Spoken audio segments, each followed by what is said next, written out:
Nutrición Imperfecta con Marta Mármol.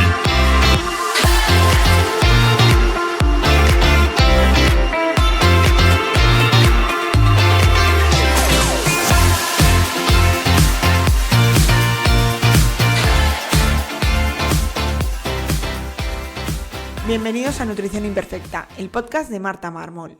Un lugar para aprender a cuidarte y a empezar a ver la nutrición como una aliada para recuperar tu salud y encontrarte mejor. Te recuerdo que puedes descargarte mi ebook gratuito Síntomas digestivos, la gran epidemia en martamarmol.com/ebook y que si quieres que te acompañemos en tu caso particular para recuperar tu salud, puedes reservar tu consulta individual con cualquier persona del equipo, tanto de nutrición como de psicología, en martamarmol.com. Bienvenidos a Nutrición Imperfecta. Yo soy Marta Mármol y el episodio de hoy trata sobre el cortisol. He decidido grabar esto porque me encuentro ahora mismo pasando una semana en una casa perdida de la mano de Dios. Justo esto es lo que ocurre, estoy en la naturaleza y he decidido que qué momento mejor para hablar sobre cortisol y estrategias para bajar el cortisol. Lo que pasa es que me he salido fuera a grabar pensando que era buena idea que se escuchase bien la naturaleza, pero creo que se escucha más a las ovejas. Como os decía, vamos a hablar de cortisol. El cortisol es la hormona conocida del estrés y es una de las hormonas de las que más hablamos, pero además de este estrés tiene otras muchas funciones que normalmente no hablamos tanto y que creo que es necesario saber un poquito más, contextualizar para luego poder entender cómo afecta a la salud el cortisol y también estrategias para poderlo disminuir. Así que vamos a dar un repasito básico de lo que es el cortisol y terminaré contándoos algunos consejos para poderlo tener un poquito controlado. El cortisol, lo primero, es una hormona que se secreta en las glándulas suprarrenales. Son dos glandulitas que están encima de los riñones y aparte de esta hormona también se crean otras hormonas como pueden ser la adrenalina, la aldosterona, los estrógenos, también los andrógenos. El cortisol es una hormona que es esteroidea. ¿Y esto qué quiere decir? Pues que deriva del colesterol. Este colesterol que estamos tan acostumbrados a escuchar que no es bueno, que es malo y que debemos tenerlo bajo, en realidad es muy importante. Y por eso es muy importante que no tengamos el colesterol por los suelos. O sea, si tomamos estatinas para bajar el colesterol, que no baje por debajo de 100 me parece una locura, pero que no baje lo suficiente. El colesterol está relacionado con el riesgo cardiovascular, entre otros parámetros, es decir, tenemos que relacionar varios parámetros y son los indicadores que nos pueden hablar de riesgo cardiovascular. Pero en ningún caso el colesterol total como una medida simplificada nos indica esto. Y de hecho es importante tenerla alta, tener unos niveles adecuados para poder generar este tipo de hormonas. Ya sea el cortisol, que es el tema de hoy, pero también hormonas sexuales, como hemos visto, tanto estrógenos, andrógenos, etc. El cerebro, que es el que va a mandar la señal de generar esta hormona. El cerebro, más bien el hipotálamo, y del hipotálamo manda la señal a la hipófisis, son las que van a mandar esas señales a las glándulas suprarrenales, que son las que van a generar cortisol. Todo esto es un eje importante para entender cómo va a afectar esto tanto a nivel cerebral como físico. El cortisol va a afectar a casi todos los sistemas. Hablamos siempre del sistema nervioso central, porque es el que hablamos siempre de cortisol relacionado con el estrés. Pero el cortisol también afecta al sistema inmune, al sistema vascular, incluso al reproductivo, a todos. Por eso es tan importante y tenemos que jugar con él y saber cómo funciona para poderlo modificar a nuestro gusto o mejor a la función adecuada. ¿Cómo funciona el cortisol con el estrés? ¿Qué relación tiene? Pues como ya os he explicado en episodios anteriores, nuestro cuerpo responde a distintas situaciones o estresores, a través del sistema nervioso, que podemos dividirlo en simpático y parasimpático. El sistema simpático o de huida responde a diferentes estresores que tengamos en el día, ya puede ser una situación de peligro, de verdad, o de tensión, de un examen, de un momento en el trabajo, de no poder llegar a todo, de vivir agobiado por algo que nos genere estrés. Lo que tu cuerpo detecta como un peligro y genera estrés activando el cortisol, porque este cortisol nos va a servir para aumentar la energía, aumentar los niveles de azúcar en sangre, que nos va a ayudar a tener energía por si tenemos que correr, ¿no? Yo siempre pongo el ejemplo de que nos está persiguiendo un león. Pues si te está persiguiendo un león, tu cuerpo es normal y es bueno que libere mucho cortisol, que nos aumente la glucosa en sangre y te permita correr, porque en ese momento estás en un peligro de vida. Claro, ¿qué pasa? Que de momento normal, pues a día de hoy no nos persigue un león, pero el cuerpo lo identifica con la misma intensidad. Y si encima ese peligro del león es algo constante, no es algo que empieza el león, corremos, le esquivamos, nos escondemos detrás de un seto y no nos ve y se baja, es algo que nos ocurre con el día a día, entonces es algo que se mantiene en el tiempo. Además del cortisol también se generan otras hormonas, nada más que, bueno, pues sabéis que tendemos a simplificar y también pues hablamos de cortisol solo, ¿no? Cuando esta situación de peligro cesa, lo que se activa es el parasimpático, ese sistema nervioso que para al simpático, que activa otros mecanismos como pueden ser pues el descanso, la fertilidad, por ejemplo, que antes hablábamos de cómo afecta este cortisol a la reproducción. El problema normalmente es que vivimos pues eso, en unas situaciones que nuestro cuerpo detecta como de huida, de peligro, y estamos todo el rato activando este simpático, es decir, generando cortisol, mandando esa señal hipotálamo-hipófisis todo el rato de generación de cortisol. Por esta razón la llamamos la hormona del estrés. ¿Y cómo afecta este cortisol al sistema inmune? También es muy importante, y es que seguro que has escuchado o has vivido tú mismo que cuando estás muy estresado te sale pues un herpes o te pones malo o lo que sea. Y es que este cortisol es un inmunodepresor, es decir, deprime el sistema inmune. Y también tiene ese efecto antiinflamatorio que también va a ser muy útil en muchas situaciones porque nos va a ayudar a resolver esa inflamación que puede ocurrir en cualquier caso. Y de hecho, seguro que te suenan los corticoides, que son unos fármacos que se utilizan como esto, ¿no? Como un potente antiinflamatorio y como inmunosupresores se utilizan en brotes de muchas enfermedades, como puede ser la artritis, en Crohn, en lupus, pues en muchas enfermedades autoinmunes se utiliza como inmunosupresor. ¿Cómo se libera este cortisol? El cortisol tiene lo que se le llama el ciclo circadiano del cortisol, es decir, el ciclo que hace el cortisol a diario, en un día, en 24 horas. El cortisol se libera durante todo el día. Nada más que los niveles van a ir variando en los diferentes momentos. Y se libera todo el día porque, como os he dicho, tiene otras muchas funciones, no solo la del estrés, ¿no? Por ejemplo, regula la cantidad de azúcar que tenemos en sangre. Pero hay momentos del día en los que estos picos de cortisol son más altos. El primer pico de cortisol ocurre por la mañana, para activarnos, porque al final esta hormona tiene esa función de activación. Y por eso mismo es recomendable, y lo veremos luego en las recomendaciones, no tomar café o bebidas estimulantes nada más levantarnos, para que no coincida con ese pico fisiológico de cortisol. Y así pues ese pico va a ocurrir y luego si queremos pues más adelante podemos tomar un café o un té, lo que sea, ¿no? Los niveles van bajando, o sea, tenemos ese pico por la mañana y luego van bajando hasta que hay otro piquito mucho más pequeño que el de la mañana a mitad de tarde. Y luego ya pues va bajando, disminuyendo progresivamente hasta la noche. Por eso es importantísimo que pues no bebamos bebidas estimulantes por la tarde, que que no hagamos muchísimo deporte excesivo, ya que nos va a aumentar un poquito el cortisol por la noche, sobre todo si tenemos problemas para dormir. Bueno, pues todo esto. Luego también hay otro pico a las personas que se despiertan a las 3, 4 de la mañana, que es algo regular. Se suele relacionar con un pico de cortisol que también ocurre en ese momento. Sobre todo si a lo mejor no hemos cenado bien o rico en hidrato, porque a lo mejor esa falta de azúcar puede hacer que se libere un poquito de pico de cortisol que nos despierte, sobre todo si es algo que ocurre a la misma hora. Quiero pasar por encima algunas patologías que se relacionan tanto con el exceso como con el defecto de cortisol, pero solo vamos a mencionarlas porque no es el tema de hoy. Hoy quiero trabajar cómo bajar el cortisol fisiológico, ¿no? El que tenemos todos, y en conjunto con esos niveles de circadianos que decía, con ese ciclo circadiano. Un exceso de cortisol da el síndrome de Cushing, que seguramente lo hayáis escuchado y si no seguramente visto, que puede ser debido a un tumor que ocurra en las suprarrenales, de que se libere muchísimo cortisol, pero lo más habitual es que ocurra con personas que están en tratamiento con corticoides en forma de fármacos. Y es esa cara hinchada en forma de luna llena, aunque también tiene pues otros muchos efectos, pero que como os digo nos vamos a meter en el tema. Si os interesa mucho, pues puedo hacer un episodio sobre el síndrome de Cushing. Lo contrario, es decir, que el cuerpo no genere cortisol, Podría ocurrir, pues por ejemplo, en una enfermedad de Addison, que es una enfermedad autoinmune, en la que el sistema inmune ataca las glándulas suprarrenales, es decir, ataca esa producción de cortisol y por lo tanto pues también va a afectar a esto, ¿no? Y también se puede ver esa falta de cortisol si estamos en un tratamiento con corticoides y lo cortamos de golpe, ya que el cuerpo pues ha detectado que lo estamos dando de forma externa y no lo genera. Por eso es muy importante, y si habéis tomado corticoides lo sabréis, que esa disminución progresiva que se hace del tratamiento, ¿no? Pues si estás con 10 gramos, pues se van bajando progresivamente en varios días, esto lo indica el médico, para ir haciendo esa reducción bien.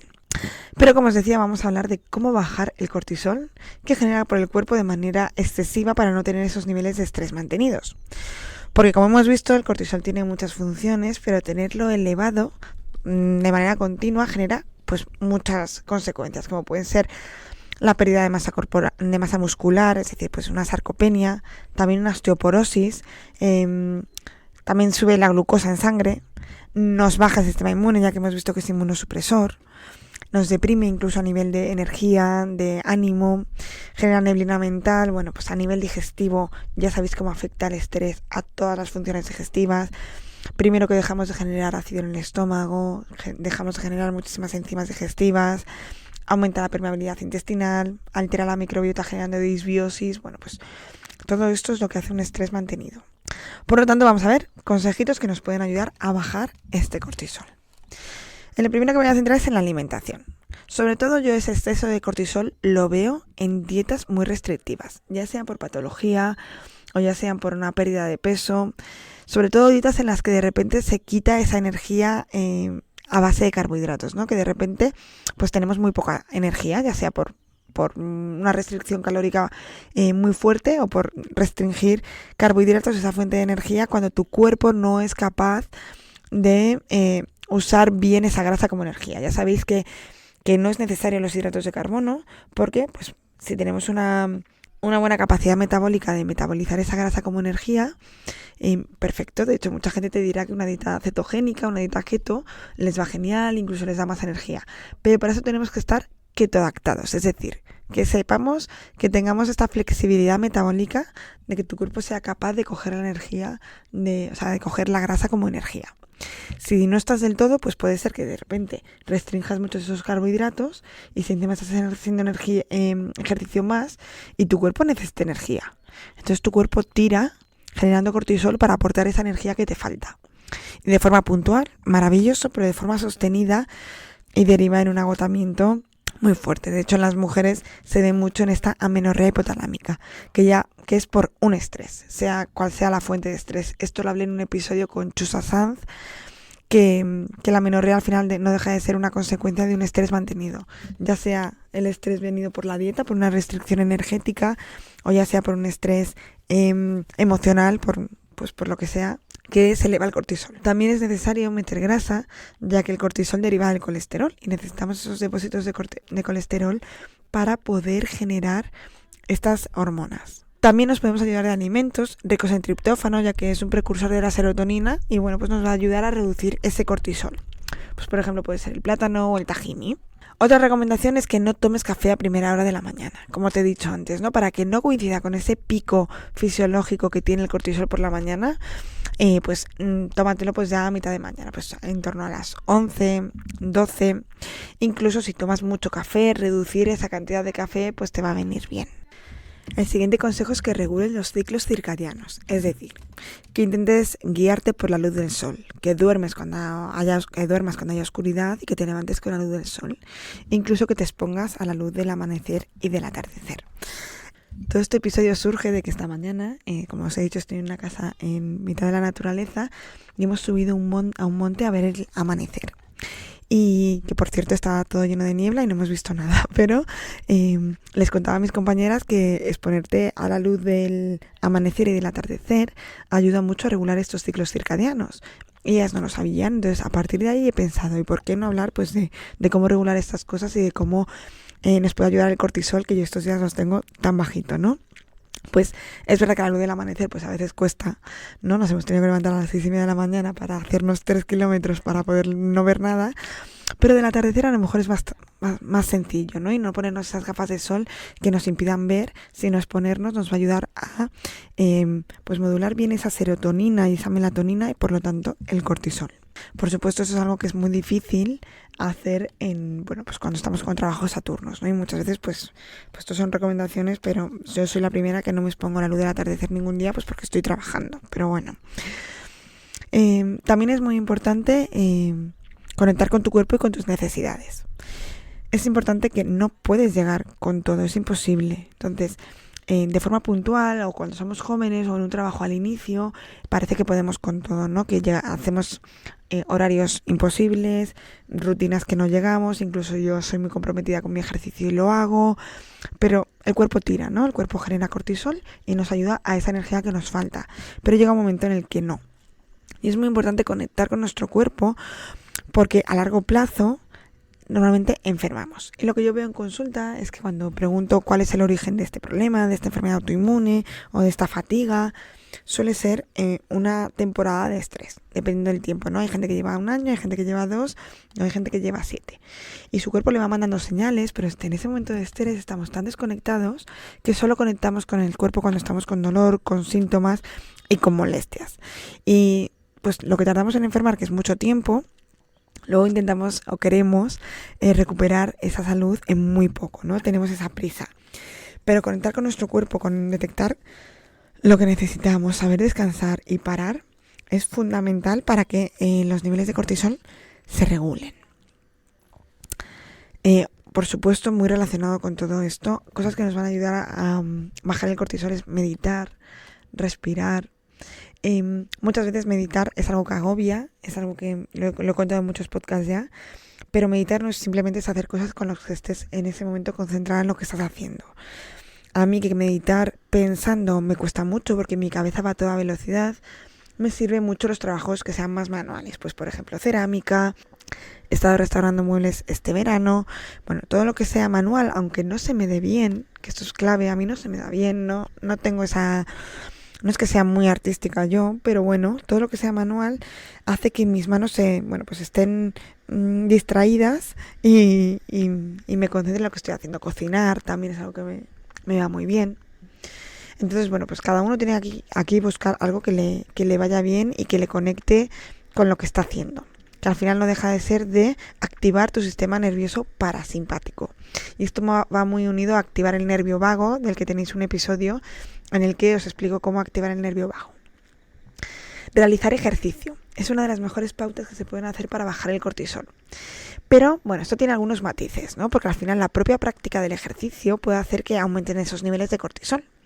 Por lo que no es recomendable, pues por ejemplo, si tienes problemas de cortisol, por ejemplo, para dormir, pues que te pongas a hacer ejercicio muy activo unas horas antes de dormir, porque ya sabéis que ese último pico de cortisol ocurre pues a principio de la tarde, y si te vas a entrenar a las 8 y luego no descansas bien, pues es importante que encontremos cómo hacer ejercicio en otro momento. Lo ideal sería hacer ejercicio por la mañana, pero bueno, pues no se puede hacer siempre, ¿no? Todo esto me doy cuenta que he hecho este episodio hoy porque es que es todo lo que he hecho yo hoy. Hoy he hecho todo lo que está bien para reducir el cortisol, pero ya os digo que estoy en una situación que no es la habitual, por desgracia.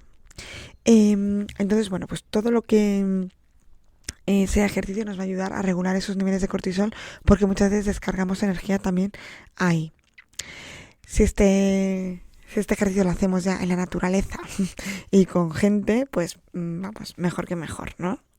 Y pasa la siguiente recomendación: contacto con la naturaleza. Como siempre os digo, al final, aunque nos hayamos adaptado a vivir en la ciudad, nuestros genes están completamente conectados con la naturaleza, con sus ritmos, con sus sonidos, con sus texturas.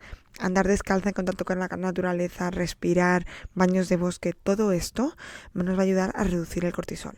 Sé que es algo que no se puede hacer todos los días, hay gente que sí, pero que, bueno, pues si lo hacemos una vez a la semana, pues mejor que nada. Y el contacto social, desde la pandemia es algo que veo muy habitual. Yo estoy agradecida al teletrabajo, de poder hacer un montón de cosas a nivel telemático, porque te permite tanto tiempo como vivir en otros lugares, como viajar, pero necesitamos ese contacto social porque somos seres sociales y no estar conectados también nos hace aumentar el cortisol y este estrés. También, además, para bajar este cortisol nos podemos ayudar de algunos suplementos, como pueden ser los adaptógenos. Yo suelo usar mucho ashwagandha, que bueno, pues es un adaptógeno, se utiliza mucho en la medicina ayurvédica y en realidad lo que hace es un modulador de este cortisol, nos ayuda no a generar ni a disminuir, sino a modularlo, que al final es lo que estamos buscando con todos estos consejos que os he dado. Yo creo que con todo esto hemos aprendido un montón de cosas que nos pueden ayudar a bajar el cortisol, pero sobre todo que todos estos consejos no te generen una lista de tareas, sino que cojas el que más se adapte a ti, el que más resuene contigo y el que creas que puedas adaptar en tu día a día y que lo vayas poniendo en práctica. Y que cuando ya tengas eso habituado, pues que busques otro y elijas. Porque si yo miro todo esto, yo es imposible que pueda adaptar, aunque quisiese, todo esto en mi día a día. Pues como os digo, hoy he hecho todo esto y es algo súper excepcional, de lo que estoy súper agradecida, muy contenta, pero no es algo que pueda hacer por lo menos a corto plazo, hasta que me haga mi casa en el monte y viva como una ermitaña, que entonces no cumpliré la vida social, pero bueno, hasta entonces pues todo esto es imposible. Que intentar bajar el estrés no te genere más estrés, ¿no? Que intentar bajar este cortisol no te genere un pico de cortisol. Y hasta aquí el episodio de hoy. Como siempre, si te ha gustado y crees que esto le puede servir y le puede ayudar a alguien, que compartas este episodio con esas personas y que si me puedes valorar en la aplicación donde me has escuchado, dejarme un comentario, comentarme si te ha sido útil o no, pues estaré encantada. Nos escuchamos en el siguiente episodio, aquí en Nutrición Imperfecta.